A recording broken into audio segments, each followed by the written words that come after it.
ഇപ്പോൾ കണ്ടുവരുന്ന ട്രെൻഡാണ് എല്ലാ ആളുകളും പുറം രാജ്യങ്ങളിലേക്ക് പോകുന്നു.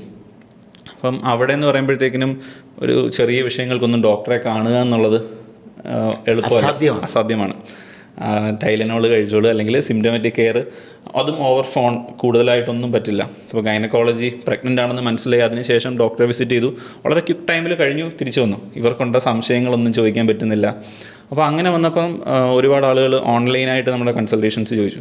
അപ്പോൾ ഓൺലൈൻ ചെയ്യുമ്പോൾ കുറച്ച് ന്യൂനതകളുണ്ട്, കാരണം കംപ്ലീറ്റ് ആയിട്ട് പേഷ്യൻറ്റിനെ എക്സാമിൻ ചെയ്യുന്നില്ല. അപ്പം ഓൺലൈൻ നമ്മുടെ ഗവൺമെൻറ് ഗൈഡ് ലൈൻസ് ഉണ്ട്, എന്ന കാര്യങ്ങൾ നോക്കാൻ പറ്റും. ആ ഗൈഡ് ലൈൻസ് പാലിച്ചുകൊണ്ട് നമ്മൾ എല്ലാ രാജ്യത്തു നിന്നുള്ള ആളുകൾക്കും ഓൺലൈൻ കൺസൾട്ടേഷൻ, മലയാളികൾക്ക്, ഞാൻ മണിപ്പാലി പഠിച്ചുകൊണ്ട് എനിക്ക് ബാംഗ്ലൂർ അല്ലെങ്കിൽ കർണാടക സൈഡിൽ നിന്നുള്ള ആളുകളുണ്ട്. ചെന്നൈയിൽ ഞാൻ ഒരു മെഡിക്കൽ കോളേജിൽ ശരിക്കും വിസിറ്റിംഗ് ഫാക്കൽറ്റിയാണ്, PSB മെഡിക്കൽ കോളേജിൽ.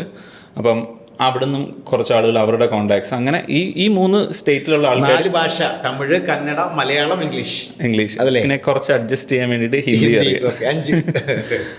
അങ്ങനെയുള്ള ആളുകൾക്ക് പുറത്ത് രാജ്യങ്ങളിൽ നിന്ന് പോലും നമ്മൾ ഓൺലൈൻ കൺസൾട്ടേഷൻസ് എടുക്കുന്നുണ്ട്. ഇപ്പോൾ ഒരു പ്ലാറ്റ്ഫോം ഡെവലപ്പ് ചെയ്തുകൊണ്ടിരിക്കുകയാണ്. അതിൽ മൾട്ടിപ്പിൾ സ്പെഷ്യാലിറ്റി ഡോക്ടേഴ്സിൻ്റെയും എൻ്റെ കെയറും ഒക്കെ ഉണ്ടാവും. പിന്നെ ഒരു പ്രശ്നം എന്താണെന്ന് വെച്ചാൽ, ഓക്കെ കൺസൾട്ട് ചെയ്തു, മരുന്ന് എത്തിക്കാൻ പറ്റുന്നില്ല. അപ്പോൾ അതിനും ഉള്ള ഡിസ്കഷൻസ് നടന്നു. റീസെൻ്റ്ലി നമ്മൾ കൊളാബറേഷൻസ് നടന്നിട്ടുണ്ട്.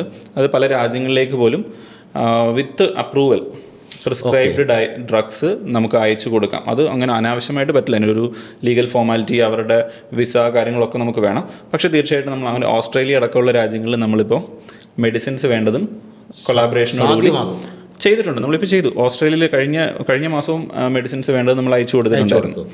അപ്പം അങ്ങനെയുള്ള ആക്ടിവിറ്റീസ് ഉണ്ട്. പിന്നെ ഈ പറഞ്ഞ അക്കാഡമിയുടെ സംബന്ധമായിട്ടുള്ള കോഴ്സുകൾ, ഇതെല്ലാമാണ് കാര്യങ്ങൾ.